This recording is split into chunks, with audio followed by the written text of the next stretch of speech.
एक समय की बात है। एक गांव में एक मेहनती किसान रहता था। वह रोज सुबह जल्दी उठकर दूर के कुएं से पीने लायक पानी भरकर लाता था। वहां से पानी लाने के लिए उसके पास दो मटके थे, जिसे एक डंडे की दोनों सिरों पर बांधकर अपने कंधों पर उठाया करता था। उसका एक मटका बिल्कुल ठीक था, पर दूसरे मटके में छोटा सा छेद था, जिसके कारण उस मटके का आधा पानी रास्ते में ही गिर जाता था। पहले मटके को पूरा पानी भरकर लाने का घमंड था। इसी कारण वह दूसरे मटके को ताने मारता कि तुम किसी काम के नहीं हो, तुम्हारा आधा पानी रास्ते में ही गिर जाता है, तुम्हारे कारण ही किसान की मेहनत बर्बाद हो जाती है, तुम कहीं गिरकर टूट क्यों नहीं जाते, तुम बिल्कुल बेकार हो। यह बात सुनकर छेद वाला मटका उदास हो जाता। एक दिन वह रोने लगा, तो किसान ने उससे पूछा, तुम रो क्यों रहे हो? इस पर मटके ने कहा कि मेरे अंदर एक छोटा सा छेद है, जिसके कारण आधा पानी रास्ते में गिर जाता है। मेरे ही कारण आपकी मेहनत बर्बाद हो जाती है।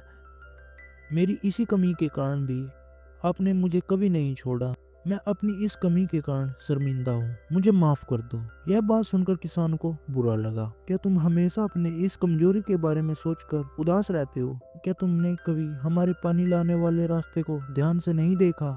ऐसा है तो कल मैं तुम्हें कुछ ऐसा दिखाऊंगा जिसे देखकर तुम्हारा यह दुख खत्म हो जाएगा। अगले दिन किसान पानी लेने गया तो लौटते वक्त छेद वाले मटके से कहा, देखो रास्ते में कितने रंग बिरंगे सुंदर फूल खिले हुए हैं। पूरे रास्ते छेद वाला मटका उन फूलों को देखता रहा और उन फूलों का आनंद लेता रहा। जब किसान घर पहुंचा तो उस मटके का आधा पानी रास्ते में ही गिर गया था। फिर से वह मटका उदास हो गया और रोने लगा। तो किसान ने कहा कि तुम अब भी रो रहे हो?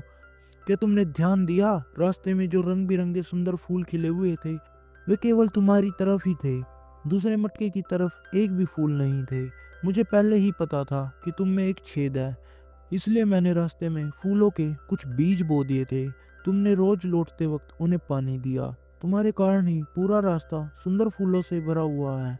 लोग तुम्हारे कारण ही रंग बिरंगे फूलों का आनंद ले पाते हैं। यदि तुम में छेद नहीं होता, क्या ये संभव हो पाता?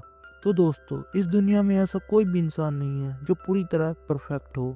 हर इंसान के अंदर कुछ ना कुछ कमी जरूर होती है। यदि हम अपनी कमी को नेगेटिव वे में देखेंगे तो हमेशा दुखी रहेंगे, पर यदि हम अपनी कमी को पॉजिटिव वे में देखेंगे तो शायद उसमें भी हमें कुछ ना कुछ अच्छाई जरूर मिल जाएगी।